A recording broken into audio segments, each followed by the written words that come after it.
Okay, we're back. But yeah, it's pretty interesting considering the fact that the mental turmoil that can take on an individual for one, that information being hidden from you, and also your impressionable mind, your child, that information being hidden from you. And not only that, the worst of worst aspects are always being overemphasized in relation to people who look like you. That can heavily disrupt concentration at great levels. Um, and I think it doesn't get looked at enough. Instead, what get looked at is how can we dilute and erase history more to make their peers, their white counterparts and peers, feel more comfortable, right? And American history is already heavily diluted. So, if anything, that would cause so much more damage whenever the white American children, have to encounter and interact with their European, British peers, and they're learning history on the whim and finding out that things are being hidden from them.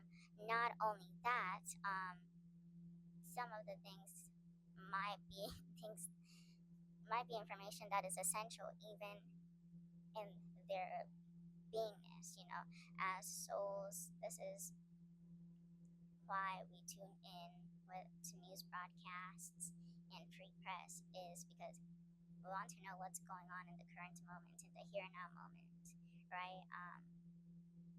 For different reasons. And when you know intentionally something is being hidden from you so that you can just be a more productive worker, um, just a cog in the system, nothing that really rocks the boat too much, it can feel humiliating, for one, and two, it'll just feel like they're being played, right?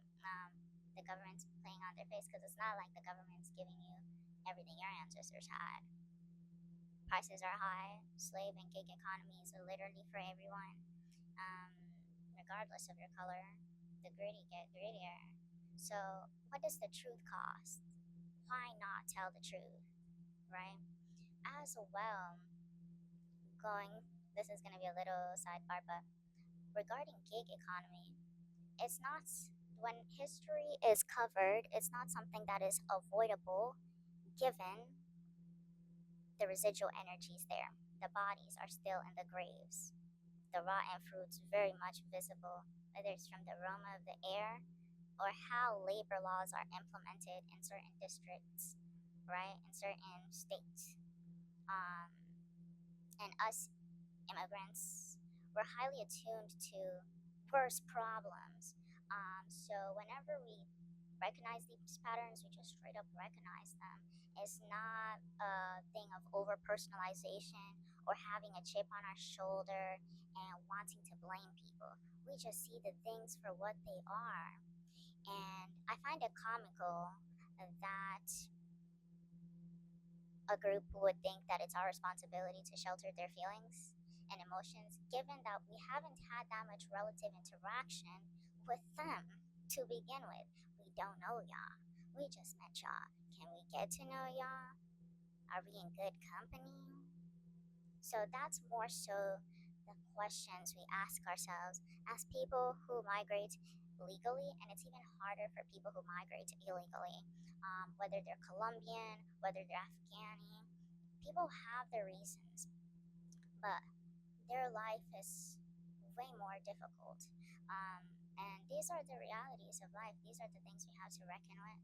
So, whenever it comes to the education system, teachers not being deemed professionals anymore, nurses not being deemed professionals anymore, it is a slap in the face, really. But we thrive past that and through it. But you can only do that if you let yourself feel and be informed intuitively and logically, right?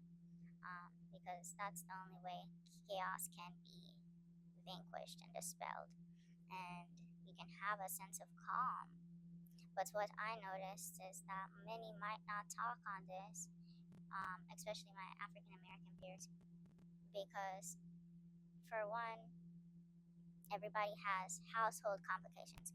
Being a child is not an easy job, right? Therefore, if you're in survival mode, a lot of these things can just slip through the cracks. And you just assign it to a generalized term when there's so much to unpack. Um, as well, when it's being shoved down your throat, with no recourse, with nothing to balance it out, it can be overwhelming for the everyday child, given that what the other children are learning is to emphasize and amplify this more. Children don't know no better, and children can be mean. Um, so, an integration just happened quite recently. If you look at the history, Ruby Bridges is well alive, and she's gorgeous, by the way. Um, so, I think it's interesting. I truly think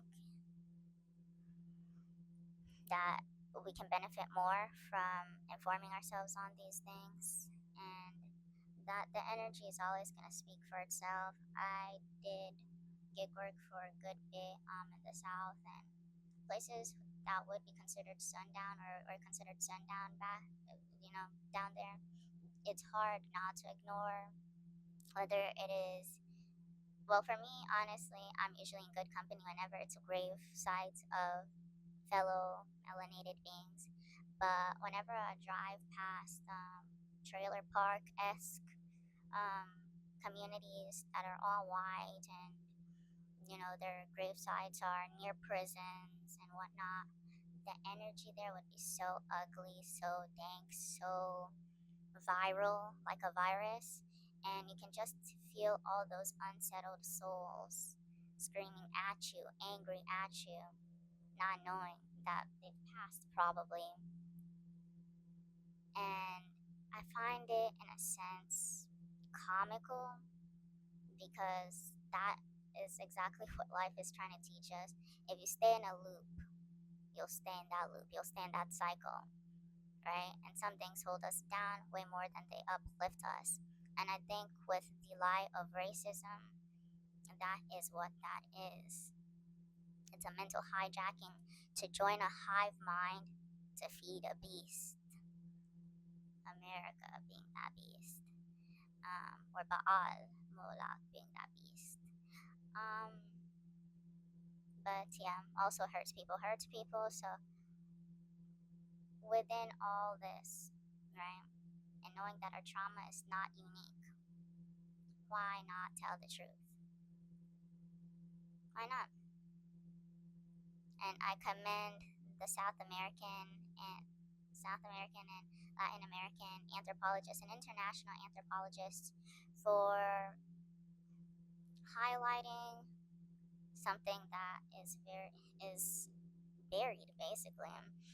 When it comes to Monument F, that American anthropologists try to say is a monkey, but it's actually a black man, and Mexican anthropologists have confirmed this when it comes to the Olmec period as well.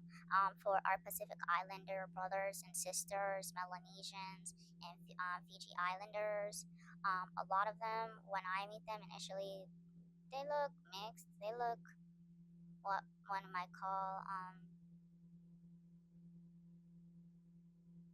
not really mulatto, like mestizo, like native mixed with black, or black overall. And you know, the regions near there, without fail, for any Aborigine or Indigenous person, they're always gonna go out of their way to remind you, oh, you have one drop of African blood, oh, you have African phenotypes, oh, you're African, right? To some extent, to shame you in a sense. But I love my Fijian and Melanesians brothers and sisters, and even Australian brothers and sisters, because without them, seafaring wouldn't have been brought to the next level. As well, West Africa did its fair share of seafaring and discovery, but I think it's really beautiful how our intersections still weave themselves to this day. And also, there's been a huge reclamation of blackness, of being melanated, within not only the Melanesian and Fijian islander communities and Hawaiian communities, but also Indian communities. And there they have an implemented caste system, but they're embracing their melanin all through, and I love to see that. Um, Now, with West Papua and the Indonesian government, I feel like that story has to be looked at a lot more, um, because there are brothers and sisters too in the Aborigine of Australia. But yeah, this is an Olmec head, and as you can see, broad features, mostly linked to the continent of Africa. And the fallacy of the one drop rule explains itself, um, given that all civilization started here in Africa. And I think the original map of Africa that shows its actual shape, it's the Gal something map. Search it up, right? Um, but all 64 countries and islands, as you can see. Some people try to claim that the Canary Islands up here is a part of Europe. I don't see it. It's right, literally right there in the Sahel. But anyway, there's a lot of Europeans who own property in the Sahaelian regions and or land rather islands, their own private islands.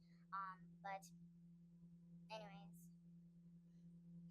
getting a little off track. But and this research is by Dr. Well, this image is by Kamji, but this research is mainly based on Dr. Ivan Sertima's work. Um, and yeah, I'm not too skilled on when it comes to the DNA, markers. I'm still learning, but Dr. Ivan Sertima has great like literary work. But Dr. Rodrigo Barrica, I haven't looked at his work yet when it comes to DNA mapping, but I'll get into it. So, when it comes to reclaiming blackness, even for white populations, all civilizations started in Africa. Um, all life started there.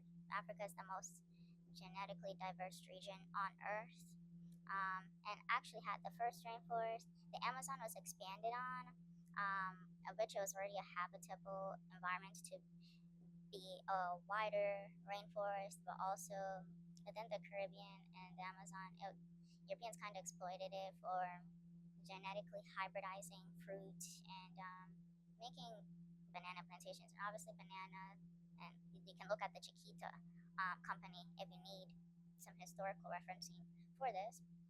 But yeah, banana trees need a humid environment. Um, and yeah, they made many variations of banana, just like they did for corn. I mean, it is what it is. Just gotta be mindful of, I guess, what you introduced, because maize was brought to Africa way prior to the Columbian era. It is a highly intuitive feeling I have that that is indeed a fact. But also, there's already proofing of a lot of trading already pre-existing, a lot of remains from Africa being found here prior to the Columbian era. So, when it comes to Europeans, right, our light-skinned brothers and sisters, um, Homo sapien that is 100% Homo sapien is an African, and we'll get into the specific groups of Africans, because, like me, for example, I have markers that are more than likely 25%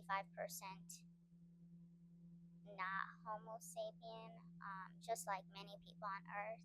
I know I'm a part of the group that was hybridized, and I'll bring up that chart again.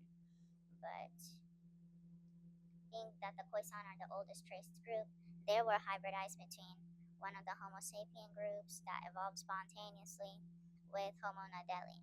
Homo naledi is what gives um, them that hunter-gatherer aspects that aren't too common within the continent of Africa, but as well smaller features, which are much different. It's not Ethiopic features, but smaller in sense that it's just like a nose shaped like this, but smaller, right?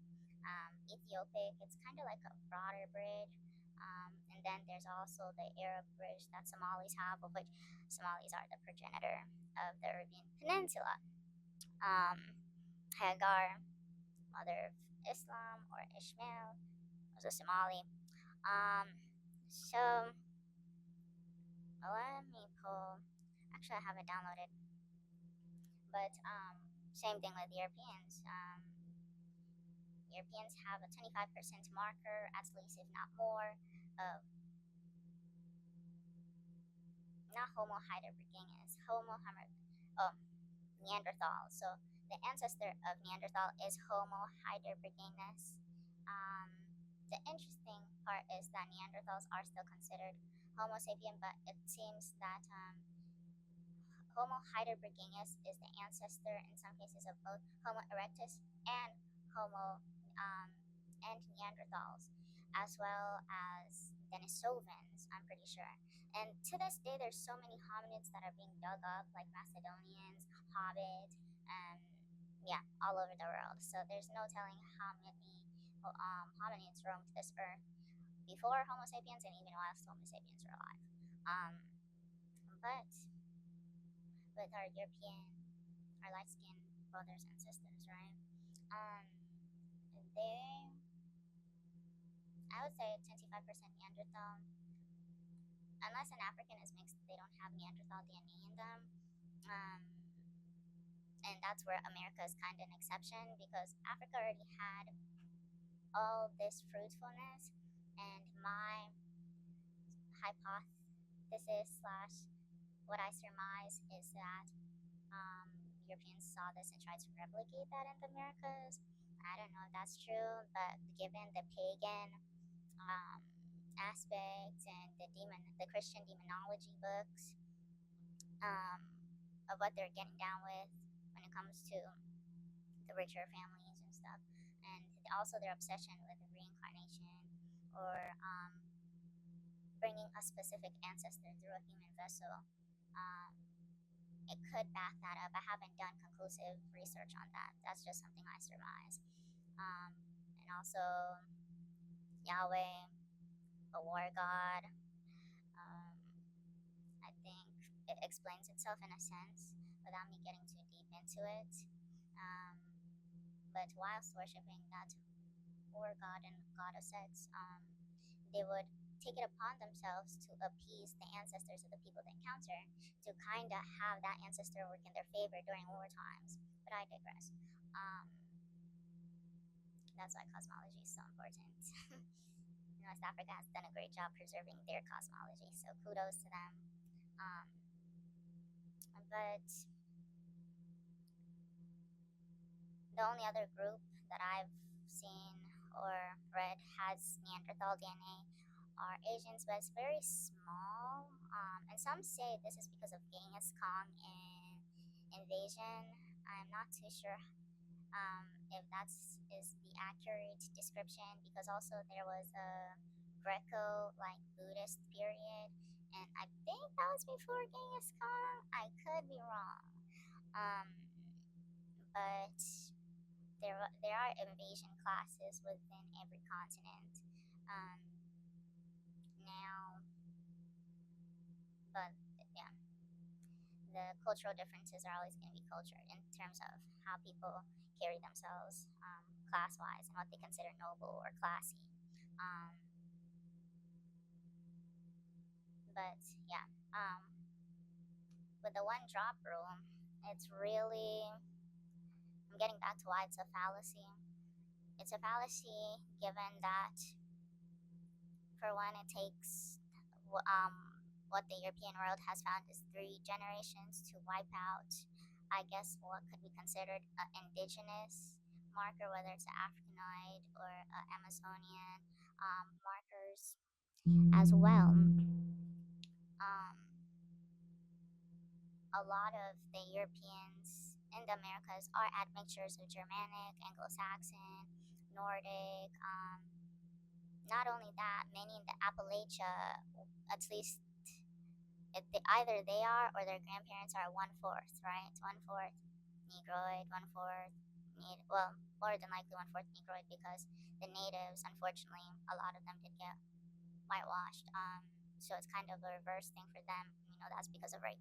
Um, so with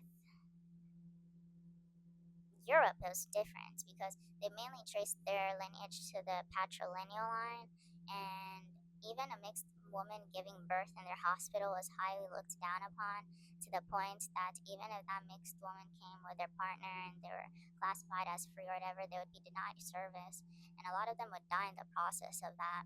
In America, they're a bit more lenient towards that. They just saw a new commodity, a new worker, and in the Americas, that is after 1865. That is the huge way plantations got workers, is through sex shops and forcing people to reproduce and breeding different types of people. Whereas Latin America and the Caribbean is a little different. They didn't have that law of 1865, so they were still trafficking people and kidnapping people to bring them over here, right? And there's many documentations of noble classes within West Africa, especially Mali, who would make voyages here to free their people, whether it would be main citizens, councilmen, relatives. We also have to hone in on that understanding that these are people, but not only that, they had their own royal class, right? They had their own ways of classifying sovereignty and assigning culture in their own unique way, because Africa is huge, Africa is broad, and linguistically, we adapt quickly, especially West Africans. Once they learn a new language, they make a new version of that language. Whereas East Africa, I kind of frown on that Ruta Tinubu argument of, oh, Kenyans speak better English than Nigerians, because actually, no, we just copy what the British standard taught us. Nigerians actually make their own version of English, just like they make their own version of any language. I think it is Mauritania or Senegal where new languages are getting invented every day. So quite literally, it's a fact. It's been documented in many news publications, actually. Um, and yeah, I'm glad I get to share my thoughts with y'all. So basically, everybody in the Appalachia has at least one or two African ancestors, regardless of their color. And for places where it was encouraged to mix in order to like whiten the race, like Brazil, you can definitely tell that the intention behind that effort might have been evil, but it ended up unifying people in a sense. Of which I'm not a proponent of that Nat Geo Wild article that said in 2010 or 2050 the whole Earth's population is probably going to be mixed. I don't believe that. That is rejecting and not counting in a lot of the Earth's population, not only the remote tribes that hide themselves, but regions like Africa and Asia, where people's DNA is what their DNA is. Like, hybridization or not, they won't appear as anything else for a while, you know? I don't like that. I don't see color stuff because color is beautiful. Color are made of stardust. Like, there's a reason why everything is in black and white. And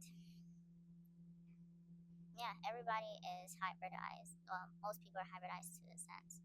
And funnily enough, the groups within Africa that are not hybridized, they're minorities, so they tend to clash with the other groups within the individual countries. But they've only become minorities because a lot of them were brought over via the transatlantic slave trade, which, when you think about it, and all the theories that there are of like ancient Hebrews or chosen people or these Renaissance period and glory stories that Africans of the diaspora, whether in Latin America, North America, Central America, tell themselves, it's not far fetched because if a being spawns out of nowhere and decides to evolve without the intervention of procreation, I think that's a huge deal. I think that's a huge ass deal. Um, Not to mention all the luminaries within the cosmos love them. They're divinely covered, protected, any climate or region they could go to. I've seen Ghanaians move to even places like Norway, Washington, any area, and them and their kids' kids are still gonna stay dark skinned, which is beautiful. And even that's a pattern I noticed for Desi community when it comes to Indians, and it's just marvelous how that is a preservational technology. And we all have neuromelanin in our brain, and we have different types of melanin skin wise. But I don't think that should be something that divides us, given that the truth is so readily available and is so ready for us to find it. And the sooner we find it, the sooner our future generations can build on things that are actually like more, you know, more everything, more crucial, more critical, more divine, more in alignment with the Creator, more in alignment with eliminating the worst of worst diseases and anguish and pain, whether it's on this planet, whether it's in the next planet. Um, and that's where our attention should be at, but it's not. Um, but yeah, that concludes my spiel. And the only 100% African are the five Africans who spawned out of nowhere. Five to six Africans. And Hausa and Fulani are very similar, so that's why I say five sometimes, so it's actually six. Um, but yeah, that spawned and decided to just become human. And if you feel a way about that, they're different skin tones, so there's that. Some of them are high yellow, some of them are really purple. So feel a way about it how you want to feel a way about it. I don't care. But yeah, that's the end. And the rest of us are hybridized, and that's not a bad thing. Much love to y'all.